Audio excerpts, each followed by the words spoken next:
Hi guys, what's up. My name is Kajal Rajput and welcome back to my channel.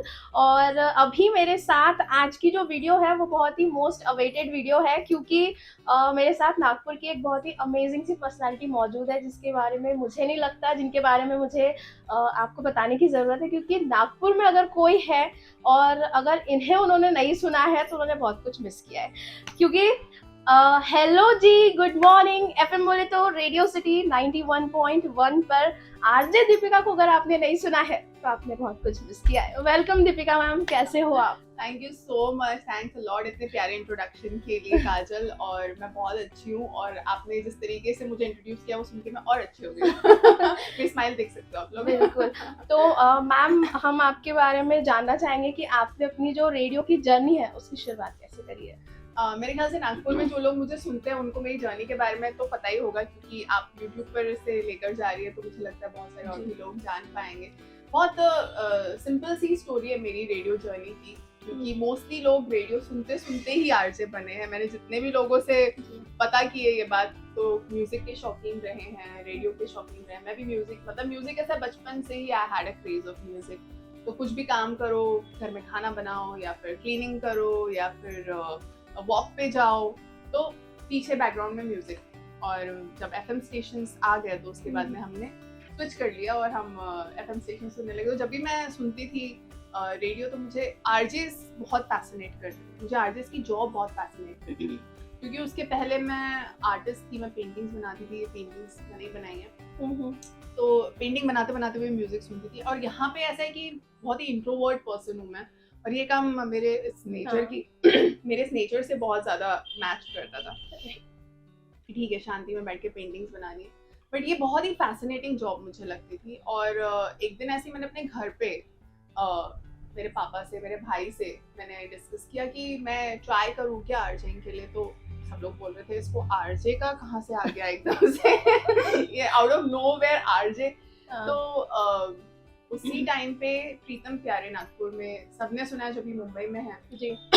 Big boss में भी वो आ चुके हैं। बिल्कुल, उनके बारे में बहुत ही अच्छे इंसान है, बहुत अच्छे, बहुत ही। तो उन्नसे हम लोग मिले, मेरे भाई के फ्रेंड थे वो। और उन्होंने मैंने उनसे पूछा, मैंने जब उनको देखा मैंने कहा यार क्या पर्सनालिटी है ये। मैंने कहा आप तो मतलब सही हो, लेकिन पता नहीं मेरे अंदर एक इच्छा हो रही है कि मैं बन सकती हूँ आरजे। तो उन्होंने मुझे बोला कि वो तो आप डिसाइड करोगे। हमको पता नहीं होता खुद के बारे में। बिल्कुल। तो जो ऑलरेडी हैं हम उनसे पूछना चाहते हैं ना, उनसे जानना चाहते हैं कि क्या होता है आरजेस बनने के लिए, ऐसा क्या चाहिए होता है। शायद वो मुझे देख के, मुझे ऑब्जर्व करके बता पाए कि यू नो। बट उन्होंने बोला वो तो आप डिसाइड करोगे, पर ठीक है मैं आपकी हेल्प करता हूँ। और उन्होंने मुझे नागपुर में उस टाइम एकदम फ्रेश अकेडमी थी, अकेडमी ऑफ ब्रॉडकास्टिंग, तो वो ओपन हुई थी और वहाँ पर उनके फ्रेंड ही वो चलाते थे, रवि सर। तो उनसे उन्होंने मुझे मिलवाया। ये जो मेरी प्रॉब्लम है ना बॉस, नहीं, ये मेरी भी प्रॉब्लम है थोड़ी। इसकी वजह से मुझे इतना मतलब मेरा कॉन्फिडेंस भी लो गया और लोगों को भी डर लगता था। जो मेरे सर थे, रवि सर और पूनम मैम, वो बोलते थे खिच बहुत बड़ा ऑब्स्टिकल बनेगा अगर तू आरजे बनेगा। बट या आप ओवरकम करना चाहते हो तो बहुत कुछ ओवरकम कर लेते हो। But anyway the initial days की बात है, तो मैं वहाँ गई, उनसे मिली। उनसे भी मैंने यही चीज़ पूछी कि आपको लगता है क्या मैं आरजे बन सकती हूँ, क्योंकि मुझे लगता था कि मैं कोई भी चीज करूँ तो मेरे लिए फ्रूटफुल होनी चाहिए। ऐसे नहीं कि मैं अपना टाइम उसमें बहुत ज्यादा दे दूं और बाद में मुझे लगे कि नहीं यार, ये होता है ना जनरली, बहुत ज्यादा टाइम लोग दे देते हैं अंदर उसके बाद। तो मुझे वो चीज नहीं करनी थी, मतलब बहुत ज्यादा टाइम नहीं देना चाहती थी मैं। ठीक है 3 महीने 6 महीने, मतलब आप ट्राई करना चाहती थी? हाँ, मैं ट्राई करना चाहती थी और मुझे लग रहा था कि अगर ये मेरे लिए बनी है चीज तो ही मैं इसको करूँ। अगर मैं ये कर पा रही हूँ तो ही मैं इसको करूँ, नहीं तो फिर मैं बहुत ज्यादा टाइम किसी ऐसी चीज में कभी भी नहीं देना चाहती हूँ जो आगे जाके मेरे लिए फ्यूचरिस्टिक नहीं है। कुछ भी हो वो। तो फिर ये हुआ कि उन्होंने बोला कि लग तो रहा है कि कर सकती हो, बट फिर भी ये सवाल तुम्हें खुद से ही पूछना होगा कि तुम आरजे बन सकती हो या नहीं। तो ये जब मुझे बार बार हर कोई मुझे यही बोल रहा था, तो मैंने अपने आप को बोला कि हाँ, अगर मेरा माइंडसेट ऐसा है कि एक तो मैं किसी ऐसी चीज में अपना टाइम वेस्ट नहीं करना चाहती हूँ जो मेरे लिए नहीं बनी है, और अगर मैं ये चीज करने के लिए आज यहाँ आई हूँ, then I have to tell myself that yes I am gonna do this, I can do it. तो ये मैंने अपने आप से एक तरीके का कमिटमेंट कर लिया, बिकॉज इसके पहले मैंने लाइफ में कभी कोई जॉब तक नहीं की। ये मेरी लाइफ की पहली जॉब बनने जा रही थी। अच्छा। जो कि उस टाइम तक भी मुझे नहीं पता था। बट मैं बोलूँगी कि मेरे लिए जर्नी बहुत स्मूथ रही है रेडियो की, क्योंकि मुझे बहुत जल्दी अपॉर्चुनिटीज मिली। शायद आज भी बहुत सारे लोग ट्राई करते करते करते करते उन्होंने छोड़ दिया, पर मुझे बाद में रियलाइज हुआ कि एक पर्पस होता है किसी का लाइफ में, और मेरा यही पर्पस था, मेरी लाइफ का यही पर्पस था, और इसलिए मुझे बहुत जल्दी मिल भी गया और मैंने इसको अभी तक अच्छे से कैरी किया है। तो आपको समझ में आ जाता है कि आप इसी चीज के लिए शायद बने थे। वो बोलते हैं ना कि भगवान हर किसी को किसी ना किसी चीज के लिए बनाता है। हाँ, तो वही है कि कुछ आता है फिर वो भगवान ही आपको रास्ता बना के देता है कि ये ऐसे कर लो ऐसे कर लो ऐसे कर लो। तो वो ऐसे ही हुआ मेरे साथ कि मैं बहुत सालों से आर्टिस्ट थी, पेंटिंग्स बनाती थी, जहाँ पे मैं इमेजिन बहुत कुछ करती थी, क्रिएटिविटी वहाँ पे भी चाहिए थी, बट वो जो पेंटिंग्स थी वो बोलने का काम नहीं था, उससे देख के आप कर सकते हो। रेडियो वाज कंप्लीटली ऑपोजिट, जहाँ पे दिखाई कुछ नहीं दे रहा है लेकिन बोल के अब अपने आप को एक्सप्रेस कर रहे हो। तो क्रिएटिविटी मेरी जितनी भी थी वो पहले मैं पेंटिंग्स में उतारती थी, फिर बाद में मैं अपने बातों में उतारने लगी। हाँ, प्रैक्टिस करने लगी, जब हमको बोलते थे कि लिंक्स बनाओ, ये करो वो करो, ये टॉपिक है, इसको क्रिएटिवली कैसे डिजाइन करोगे। तो ऐसे ही हुआ। फिर बहुत जल्दी लाइक 15-20 डेज में मुझे इंटर्नशिप के लिए कॉल आ गया। रेडियो मिर्ची में मैंने इंटर्नशिप किया कुछ टाइम, तो वहाँ इंटर्नशिप खत्म हुआ, देन दूसरे स्टेशन से माय एफएम पे इंटर्नशिप के लिए कॉल आ गया। बहुत जल्दी हुआ, लाइक मैं कोर्स भी कंप्लीट नहीं कर पाई वहाँ पे। और माय एफएम में मेरा काम इतना ज्यादा सबको पसंद आया कि उन्होंने मुझे हायर कर दिया। तो मैम जैसे आपने बताया कि आप आरजे बनना चाहते थे, तो इसमें घर वालों का कितना सपोर्ट था? जब आपने फर्स्ट टाइम बताया होगा कि मैं एक रेडियो जॉकी बनना चाहती हूँ, तो क्या घर वालों को इसके बारे में पता था और उन्होंने कितना सपोर्ट किया? देखो, मेरे घर पे तो जॉब को लेके, लड़कियों की जॉब को लेके हमेशा से बहुत क्वेश्चन मार्क था।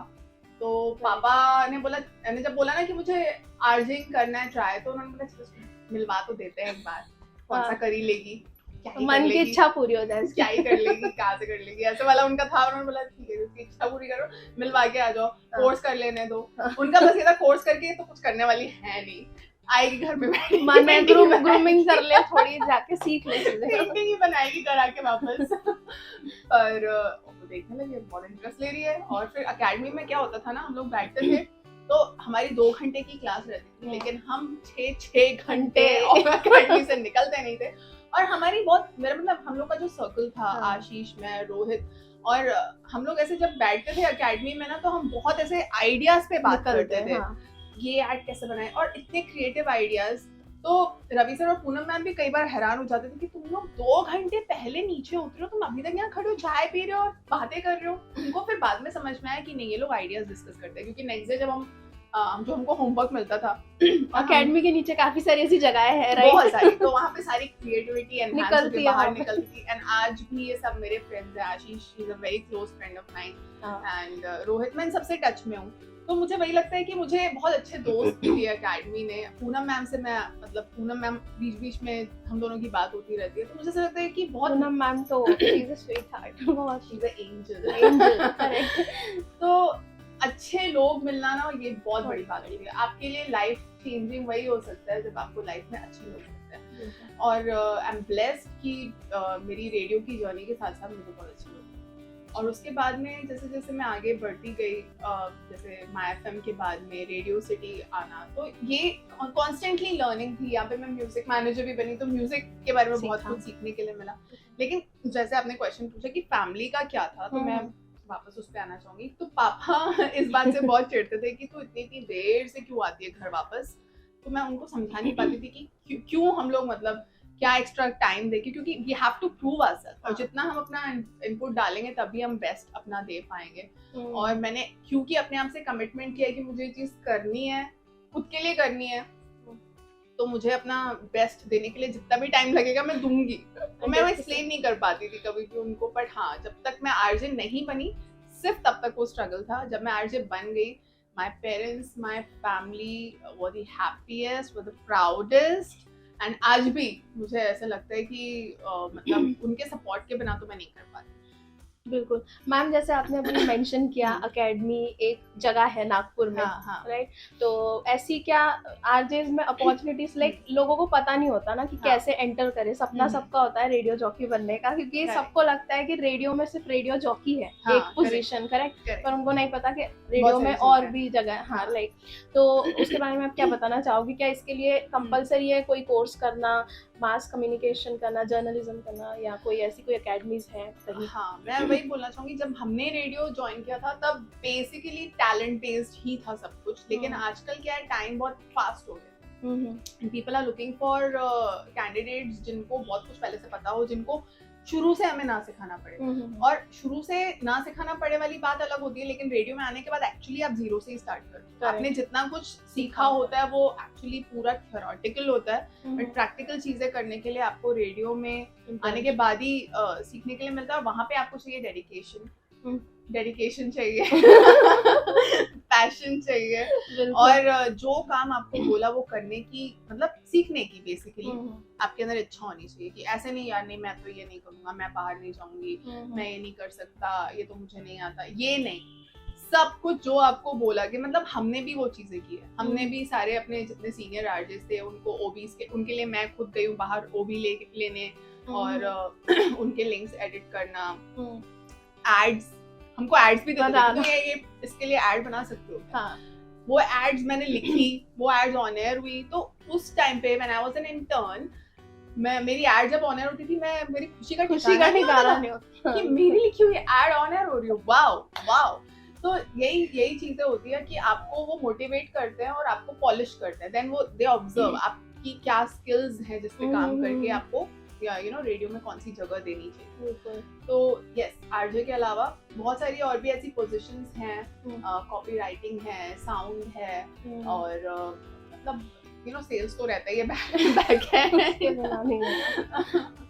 और मैनेजमेंट की लेवल पे भी आप जा सकते हैं। तो कभी कभी आपको भी नहीं पता होता है कि आपके क्या प्लस पॉइंट्स है, क्या स्ट्रेंथ्स हैं। तो आपको हो सकता है वहाँ रेडियो में जाने के बाद ही पता चले कि कई लोगों को लगता है रेडियो जॉकी बनना है, लेकिन उनके अंदर होता कुछ और भी टैलेंट है, कुछ और भी बन सकते हैं। यस, हो सकता है आप ही वो चीज ज्यादा एंजॉय करें। बहुत सारे लोग एकेडमी में आरजे बनने ही आए थे, but someone is now sound engineer, someone is a copywriter now, और भी दूसरी प्रोड्यूसर्स हैं। मतलब क्रिएटिविटी कहीं तक भी आपको ले जा सकते हैं।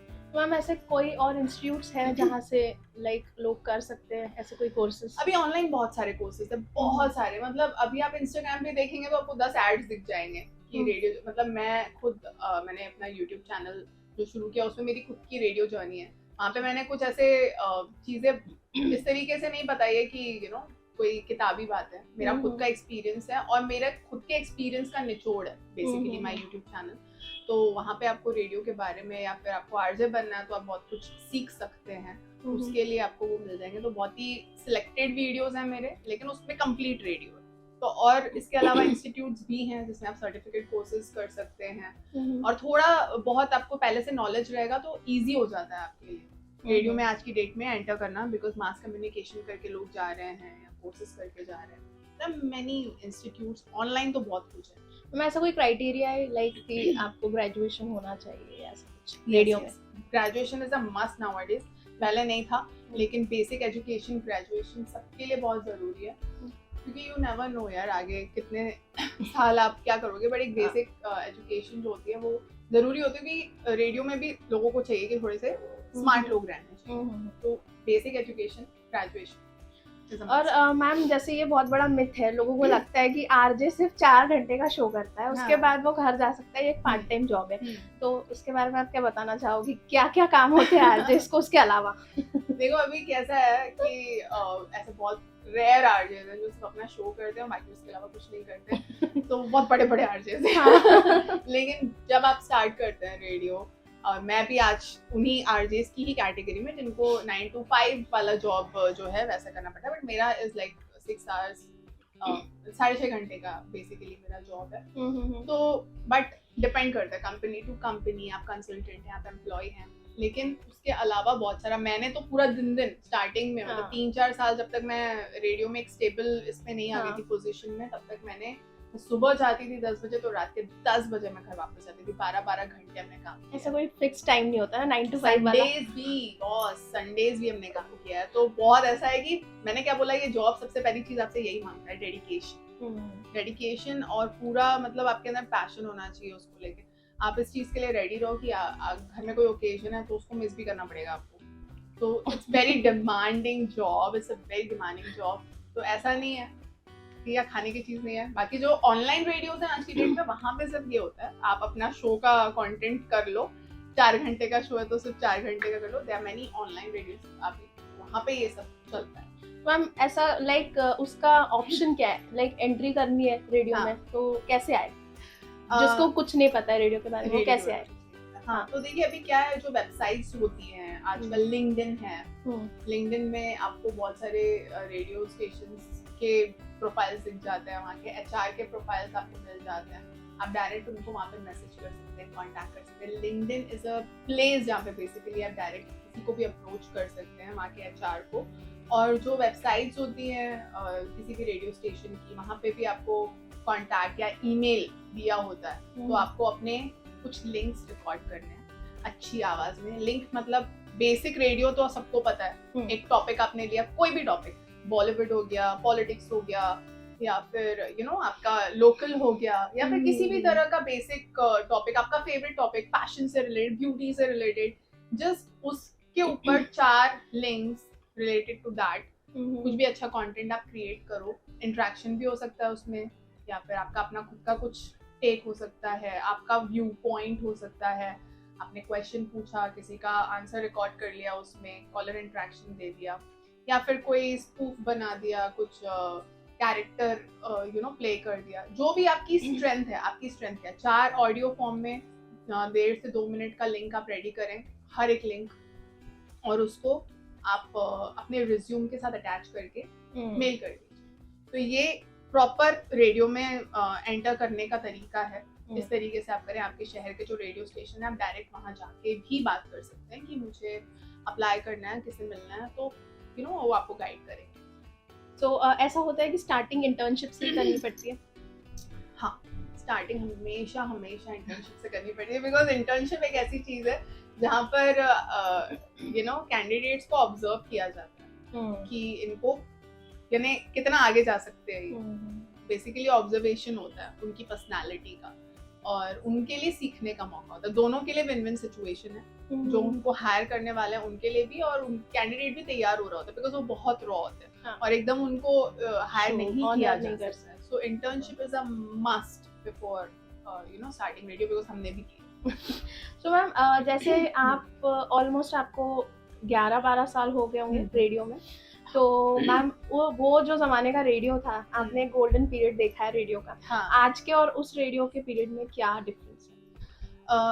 वो तो गोल्डन एरा था, नो डाउट। मतलब रेडियो का ऐसा क्रेज मैंने देखा है कि मतलब ऐसा लगता था कि लोग दीवाने होते थे रेडियो सुनने के लिए, रेडियो स्टेशन आने के लिए, आरजे से मिलने के लिए। हाँ। या हम कहीं जा रहे हैं तो हमको भी बिल्कुल ऐसे सेलिब्रिटी ट्रीटमेंट मिलता था कि हाँ। आज भी मिलता है। हाँ। ऐसा नहीं है, आज भी मिलता है, लेकिन हम कहीं चले गए तो ऐसे लगता था कि मतलब बिल्कुल ऐसे सेलिब्रेशन है, इट्स अ सेलिब्रेशन। और वो प्यार जो लोगों से मिलता था, हाय मतलब जॉब सफल हो जाए, आपको जिंदगी में कुछ और मिले ना मिले, ये जो प्यार मिलता है ना जहाँ आप हैं जिस जगह पे, तो मुझे सच में ऐसा लगता था मैंने बहुत अच्छा डिसीजन लिया कि मैं रेडियो में आई और मैं आरजे बनी। भले उस टाइम पे मुझे कॉन्फिडेंस नहीं था, बट मैंने हमेशा बहुत कुछ रिसीव किया है, मैंने दिया भी है। मतलब हमने अपनी जिंदगी के गोल्डन डेज, गोल्डन ईयर्स दिए हैं। तो यही है कि उस टाइम का तो नो डाउट बहुत ही मतलब गोल्डन रहा है रेडियो। और आज की डेट में मैं ऐसे नहीं बोलूंगी कि मुझे कोई नुकसान हुआ है, बिकॉज डिजिटली भी मैं ग्रो कर रही हूँ और मैं मेहनत भी कर रही हूँ। बिल्कुल, मतलब बहुत सारे लोगों को शायद लग रहा होगा, अफेक्ट हो रहा होगा उनका करियर, लेकिन आई थिंक मैं मतलब मुझे अच्छा लगता था शुरू से ही वीडियोस बनाना, रील्स बनाना, और मैं एंजॉय करती थी अगर लोग मुझे देख भी रहे हैं तो। और वहाँ पे भी तो वो दोनों चीज़ें मेरे लिए अच्छी हो गई कि रेडियो पे भी मैं हूँ, प्लस मैं जो रेडियो पे बोलती हूँ उसके वीडियोस भी बनाती हूँ, और वो वहाँ पे मुझे दोनों तरफ से बेनिफिट हो रहा है। लेकिन रेडियो की सिर्फ अगर बात करूँ तो हाँ, थोड़ा अफेक्ट जरूर हुआ है डिजिटल मीडिया के आने से, क्योंकि इंटरनेट आजकल फ्री है, लोग ज्यादा, जैसे हम बोलते थे ना रेडियो फ्री है, लोग इसलिए फ्री म्यूजिक वहाँ पे एंजॉय करते थे, लेकिन अब डिजिटली भी सब कुछ फ्री है तो लोग अपना थोड़ा सा वहाँ पे ज्यादा टाइम देते हैं, लोगों को वीडियोस देखने में ज्यादा मजा आता है, तो रेडियो का थोड़ा सा क्रेज कम हो गया यूथ में। थोड़ा बोलूंगी कि वो इतना मतलब ठीक है, कुछ कुछ स्टेशन उनको बहुत ज्यादा पसंद आते हैं, उनकी चॉइस होती है, बट स्टिल जो मतलब जहाँ रेडियो लगे हुए हैं, जैसे शॉप्स हो गए, मॉल्स हो गए, पेट्रोल पंप्स हो गए, छोटी छोटी टपरियाँ, हाँ टपरियाँ हो गई, और लेडीज घर पे किचन में वो सुबह उठती हैं, सुबह लगा देती हैं, उनका काम चलता है, पीछे रेडियो चलता है, और जब हम सवाल पूछते हैं और जब कॉल्स आते हैं, देन आई रियलाइज कि नो बॉस, इसकी ब्यूटी अलग है, क्योंकि ये उनको भी सिर्फ रेडियो पे ही मिलेगा कि मैंने अभी कॉल किया तो आरजे मेरे से बात कर रही है, उनको किस मीडियम पे मिलने वाला, दिस टू वे कम्युनिकेशन, ये कहाँ होगा, ये सिर्फ रेडियो पे हो सकता है, ऐसे नहीं आपको टीवी में मिल जाएगा, ऐसे नहीं आपको डिजिटल पे मिलेगा। मैंने कॉल किया अभी 5 मिनट में मेरी आवाज जो है वो आरजे के साथ मेरी कॉन्वर्सेशन 5 मिनट में सुनाई देने वाली, this has a craze and ये ब्यूटी है रेडियो। राइट मैम, मेरा क्वेश्चन यही था नेक्स्ट कि लाइक पहले डिजिटल नहीं था तो आरजेस को कोई किसी ने देखा नहीं होता था, हर कोई सिर्फ सुनता था, अब इजीली सर्च कर लेते हैं और दिख जाता है, तो लाइक मतलब बहुत डिफरेंस आया है ना रेडियो के उस दौर में और आज के दौर में।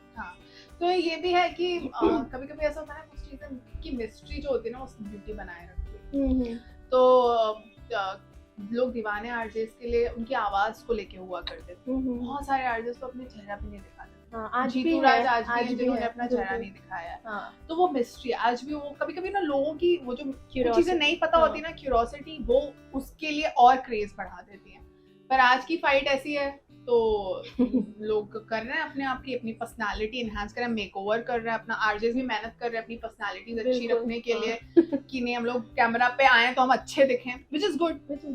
अनदर वे, मतलब मुझे ऐसा लगता है कि देखो गुड लुक्स कुछ नहीं होता है, if you are groomed, if you can talk well with confidence और आप अपना अच्छा मेकओवर करो, ये अपीलिंग होता है। कॉन्फिडेंस गुड लुक्स, हाँ, confidence and your you know your beautiful heart, your beautiful behavior, that makes you the most beautiful person, and यही लोगों को चाहिए। ये गुड लुक्स वगैरह मुझे नहीं लगता इतना कुछ मैटर करता है जिंदगी में कभी भी, क्योंकि लुक्स फेड हो जाएंगे but your personality will never fade away, so work on that, always work on that. दिल अच्छा होना चाहिए, दिल अच्छा होना चाहिए, बातें अच्छी होनी चाहिए, लोगों से कनेक्ट करने का हुनर आपके अंदर होना चाहिए, जो कि एक आरजे में जरूरी है। तो मैम आपका पर्सनल टाइम कौन सा है, वो वाला या आज का, लाइक जब आप दिखते नहीं थे वो वाला, या अभी जब आप दिख रहे हो? मैं जब दिखती नहीं थी तो भी मैं दिखती थी क्योंकि मैं बहुत जाती थी इवेंट्स में लोकली, और मुझे लोग बोलते थे देख के फेसबुक पे ज्यादा हम लोग थे, तो लोग बोलते थे आप आरजे तो देख के पहचान जाते थे, और कहीं मैं कहीं गई तो मॉल गई तो वहाँ पे आके मेरे साथ सेल्फी जरूर लेते थे, वो क्रेज थोड़ा ज्यादा था। इनफैक्ट आज डिजिटल है, आज लोगों ने देखा भी, और पर कोई आके ऐसे बहुत ज्यादा लोग अपनी सेल्फी नहीं लेते हैं। पहले मैं किसी जगह भी गई, मैं मॉल गई, मैं मार्केट गई, जरूर ऐसे होता था कि 3 से 4 लोग मुझे पहचानते थे, एंड मैम और ऑटोग्राफ का भी दौर था, ऑटोग्राफ भी लिया लोगों ने बहुत ज्यादा, और गॉड मेरे को तो ऐसा लगता था कहाँ से आई हूँ मैं कि autograph like really I deserve this, ऐसे क्वेश्चंस आते थे पहले। तो आप मिस करते हो वो टाइम भी? हाँ, वो भी मिस करती हूँ मैं, अभी भी है वो चीज, क्योंकि अभी मुझे लोग बोलते हैं आपको इंस्टाग्राम पे देखा आपको हमने इंस्टाग्राम पे देखा, तो ठीक है, वो एक दौर था, ये भी एक दौर है, और मेरे लिए दोनों ही अच्छे रहे हैं, क्योंकि मैंने जैसे बताया कि मैं डिजिटली भी अच्छा कर पा रही हूँ, ये ब्लेस्ड हूँ मैं, तो ठीक है, दोनों तरह से मेरे लिए अच्छा है। तो मैम आरजे दीपिका और दीपिका में क्या लाइक सिमिलैरिटीज है, कितना फर्क है दोनों? दीपिका वाली लाइफ शायद कब जी मैंने पिछली बार अभी समय ही नहीं मिल पाता दीपिका को यार, दीपिका से मिलने के लिए। हाँ, मतलब वो वाली दीपिका जो रेडियो में नहीं थी, पुरानी वाली। पर RJ Deepika is much better than Deepika, क्योंकि वो थोड़ी ऐसे सहमी सी, डरी सी, इंट्रोवर्ट, अपनी बातें नहीं बोल पाती थी, थोड़ा सहमी रहती थी, पर मुझे इस चीज़ ने बहुत कुछ सिखाया है, मेरी पर्सनालिटी तो बदली है, मुझे बहुत स्ट्रॉन्ग भी बनाया, क्योंकि चैलेंजेस भी बहुत आए, और चैलेंजेस जब तक जिंदगी में आएंगे नहीं तब तक आपको बहुत कुछ सीखने मिलेगा नहीं, इसने मुझे, इस जर्नी ने मुझे बहुत कुछ सिखाया है, but I am thankful to Deepika because उसने पहले स्टेज पे करेज दिखाया कि यस मैं आरजे बन सकती हूँ। उसने ये कमिटमेंट तो दीपिका का था आरजे दीपिका बनने के लिए। So I'm thankful to her. तो क्या क्या चैलेंजेस आते हैं एक रेडियो जॉकी की लाइफ में? रेडियो जॉकी की लाइफ में सबसे बड़ा चैलेंज जो होता है वो ये है अपने इमोशंस को डील करना, because this is a job जहाँ पे आपको हर दिन प्रेजेंट रहना है। जो बड़े बड़े एक्टर्स ने बोला, जो रेडियो से एक्टर बने हैं, आयुष्मान खुराना ने ये चीज़ बोली थी। मैंने उनका इंटरव्यू किया था, उन्होंने खुद बोली थी कि मैंने बहुत कुछ किया है, मैंने एंकरिंग की है, मैंने रेडियो जॉकिंग की है, मैं एक्टर भी हूँ आज की डेट में, लेकिन सबसे डिफिकल्ट चीज़ मुझे जो लगी है वो है आरजे ही। और क्योंकि बहुत स्पॉन्टेनियस जॉब है ना, you have to go live ऐसे, और दुनिया की टफेस्ट 10 जॉब्स में रेडियो जॉकिंग का जॉब है। So now just imagine, I have felt it कि मैंने या तो कुछ नहीं किया और किया तो सीधा एक ऐसा जॉब किया जो बहुत डिमांडिंग है। तो रेडियो जॉकिंग में यही होता है, जो इंसान अपने इमोशंस हैंडल करना जानता है, कंट्रोल करना जानता है, या फिर वो सीख जाता है बेसिकली कि नहीं बॉस, आज मुझे ऑनर जाना है and I have to be present for my listeners. मेरा गुस्सा, मेरा डिसअपॉइंटमेंट या मेरी sadness should not reflect on the show. तो आप सीख जाते हो। वो ऐसा होता है कभी कभी कि आपको रोना ही आ रहा है कोई तो भी बात पे, आप बैठ के आप रो रहे हो, बट हाँ, हमेशा मूड सही नहीं होता ना। हाँ, बट लिंक आ रही है। करेक्ट। देन वो स्विच, यानी ऐसे ऑन एंड ऑफ स्विच होता है वहाँ पे कि ये मैं यहाँ रो रही हूँ और अभी मैं ऑनर गई और ऑनर के लिए मैं दिमाग कर रही I sound funny. So I have learn this thing, ये बहुत बड़ी चीज सीखी है, और यही सबसे टफ भी होता है मुझे लगता है आरजे के लिए।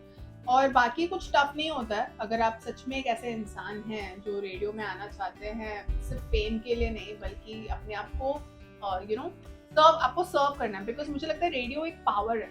कोई भी सुपर हीरो मूवी आप देखना, उसमें हमेशा एक चीज बोली जाती है कि जितना बड़ा पावर आपको मिलता है उसके साथ में उतनी बड़ी रिस्पॉन्सिबिलिटी आती है। किसी भी सुपर हीरो मूवी को आप देख लो, सुपरमैन और स्पाइडरमैन और दिस से उनको कोई पावर, सुपर पावर मिला है, लेकिन वो सुपर पावर किसी ना किसी बड़ी रिस्पॉन्सिबिलिटी के लिए मिला है, और उसके लिए आपको बहुत सेक्रीफाइस करना पड़ता है। कोई भी सुपर पावर ऐसे नहीं मिलता है।